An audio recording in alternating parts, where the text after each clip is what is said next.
welcome back to Plan to Be Perfect. I am super excited today because today's video is a special one. It is my very first collaboration with someone here on YouTube, and thanks to all of the hashtag tag thingies we've been doing, I've been able to meet so many new teachers on YouTube, and it's really exciting to be able to see everyone's ideas and working together as a community and people all over the world. And so today one of those teachers is going to be doing a collaboration with me, and that is Krista from Happily in the Middle. She is also a middle grades teacher, and she teaches in California, the northern part of California, and I believe she teaches 6th grade ELA as well. And she has a lot of great ideas, and I have already binge watched most of her videos. She is going to also be doing a video giving you 5 things that you could be doing over the summer to get ready for the school year. And I know that summer's like all about resting and getting back to your normal self and feeling like a human again, but the truth is that like the more you kind of do over the summer, and I don't want to say more, but there are certain things over the summer that if you do them, it's gonna make your year so much easier. And I don't always get all of this stuff done, but I try to get at least some of these things I'm going to tell you today finished, especially these top 5 I'm talking about today, because it's just really gonna make your year go way smoother, and I think you're going to appreciate the things I have to say.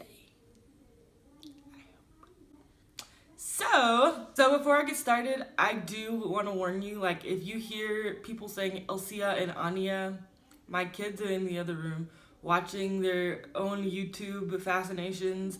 I don't know why they love watching just Play-Doh on YouTube and adults playing with dolls. I don't know, but they do. So if you hear like voices in the background, that's what it is, and that's what's keeping them occupied while I'm making this video. The very first tip I have for you of what you could have ready before you go back to work in the fall or summer, if you're like me. But the first thing is to set up a Google Classroom. I know that my district, we all use Google Classroom and Google Email and all that stuff, and not all districts do, but it doesn't really matter if your district uses it or not. If you just create a Google email, then you can have a Google Classroom. So I can do a whole separate tutorial on that. If you are interested in it, just comment below and I will work on getting a how-to video to set up your Google Classroom. But for today, I just want to quickly tell you about what you can, if you already know a little bit about it. I would just set up my classes. So right now in my Google Classroom account, I have 2 classes set up because I teach 2 sections. Now you can do 1 for each period or 1 for each like type of class that you're teaching. So I teach 2 different kinds of classes. I teach I'm going to be teaching 2 college and career classes, which is the same level, the 2 of them, and then I'm doing 2 9th grade lit classes. So I only have made 2 classes on Google Classroom for next school year. So obviously there are no kids in the Google Classroom yet because they don't have the code yet. I'm going to give that to them at open house. But I do have like the background set up, and I also have started putting my weekly articles, because that's something I'm starting this year, is using Newsela or Newsela or whatever is the right answer, because everybody says it differently. I'm going to be doing an article each week for my classes, and both sets of articles, they align with what we're learning or reading about in the classroom at that time.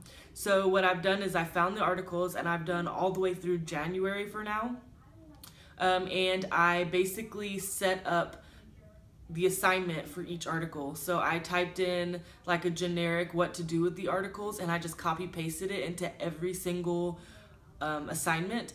I also added the article, the title of the article, the week that it's for, and I scheduled it. There's a really cool feature in Google Classroom where you can schedule your assignments, and so it will not pop up right now. And so when open house comes and they all get excited and try to log into Google Classroom, all they're going to see is that very first article, so they can't really go ahead of me. So they're gonna be forced to use the the strategies that I'm teaching them in class. So that's my first tip. That's something I've already done. I just finished last night, but I have already added all of the articles for the whole first half of the year for both of my classes. So that's just something I don't have to do. The kids can access it on their own. All I have to do is go in and print. One needs a hard copy. And just a side note, a lot of parents used to complain about the fact that they couldn't get into their kids' Google Classroom, and that was one reason they didn't like Google Classroom as a platform for teachers to use, but they have changed it. Google has added an option where parents can sign up to get notifications of what their kids have going on. So yeah, I have my 2 classes set up, I have my articles in there, and I plan to add more. Like, I plan to add my syllabus, I plan to add my course schedule, and other things that they would be interested in. I plan to add that before I go back to school as well. The second thing I like to have ready before I go back to work is an all about me letter or PowerPoint. And the letter basically tells the parents a little bit about me. It tells them what schools I went to, what degrees I have, my experience here, how long I've been here, just different professional things about me. So the letter, I try to keep it really professional. You could also post the same letter to your website so parents can check it out there, or even to your Google Classroom. And I basically hand that out at open house, and it gives them a chance to get to know me without me just like talking about myself for a long time. The other part of that is to make a slideshow. This one has more personal things about me. I let that run in the background at open house, but I don't talk about it. I do talk about it on the first day of school with my students because it's really important for them to get to know me. So I make a personal all about me slideshow or PowerPoint or whatever you want to call it. That is shown the first day of school, but I like to have both of those finished before school starts so that I'm not trying to get that done when I have all this paperwork on the first few days of school and work. The third thing I like to have finished before school starts or before I go back to work is a combination of my syllabus and my supply list. If you have never made a syllabus before, you can probably Google it and find some examples out there, and I would go for whatever grade level you're on. If you're an elementary school teacher, then you probably don't need a syllabus. For middle and high school, usually most teachers hand out a syllabus, and that basically I just put a description of what the class is about, and I get that from my state website. I just look for their description of the class, of the course, and I just basically tweak it and put it in my own words. I put like late work policies, which I don't have one. That's a whole nother video why I don't have one, but just all of my policies that I want the parents to know ahead of time, I put in there. I put disclaimers for my high school class because some of the topics can be kind of touchy, and these are still middle school kids technically, so I put disclaimers about, you know, the texts we're going to read. I put what texts we're going to read in case the parents want to check it out. I put contact information, office hours or tutoring hours or whatever you want to call it. I just put all the information about the class in that syllabus, and I attached to it a schedule of the first quarter's homework assignments. I don't always stick to it, but it really, really impresses parents when you can hand them a list of all of their students' homework for the whole first quarter. So yeah, that's a winner. If you can get that done, they're gonna like it. And in addition to my syllabus, I also give a supply list. This year I'm thinking about making a video supply list that I can post on my Google Classroom so that kids can hear me talk about the supplies and also hear me talk about how they're going to use it in the classroom. I do also put, I buy an example of each thing and I take a picture of it, I post that. Sometimes the parents, when they come into open house, instead of taking the supply list, they'll just snap a picture of the examples that I have out on the table and use that as their way to remember what they need, and they can see a picture of what it looks like. You could even go a little bit further and take pictures yourself and hand those pictures out, but that probably take a lot of time, so I ain't gonna do that. I give out the supply list, and our school hands out like a generic supply list, but for especially for my honors class, that's the one that has extra stuff because it's a high school class, so we need some other things because we do different things. So yeah. The fourth, this hair So the fourth thing that I do love it. I love to have ready is a curriculum map. Obviously, your school probably gives that to you, or some of your department head, or you make it yourself, but most schools require you to have a curriculum map, and we do. We made that over the summer, but I'm talking about my own personal one that makes sense for me, because a lot of times you're filling out forms for the curriculum maps that the school wants or the principal wants, and it's what they want on their format, and that's all fine and dandy, but that doesn't help me when I'm organizing. So I like to have it like in a planner on a calendar. Like that really helps me a lot. So I just like to go through and map out like what I'm going to do each week, and I've already kind of done that for at least the first 2 quarters for the first semester.